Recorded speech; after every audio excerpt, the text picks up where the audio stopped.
Everyone, তোমরা সবাই কেমন আছো? চলে এসেছি নতুন একটি ব্লগ নিয়ে। আমাদের এখানে চড়ক পুজো, তো সেখানে চড়ক গাছকে আগে পুজো দিতে হয়, সেখানে আমরা ছিলাম। তো প্রথম থেকে লাস্ট পর্যন্ত ভিডিও করেছি আমি, সেটা আপনাদেরকে দেখাবো যে কীভাবে চড়ক পুজো করে বা বসে ফোটায় পিঠে, সেটাই আপনাদেরকে দেখাবো। তো আমার সাথে এই ভিডিওটি শেষ পর্যন্ত দেখুন এবং ভালো লাগলে লাইক, কমেন্ট, শেয়ার আর সাবস্ক্রাইব তো আছেই। চলুন।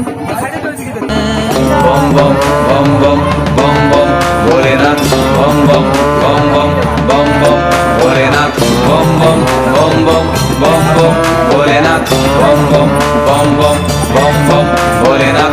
জয় শিব শঙ্কর লীলা।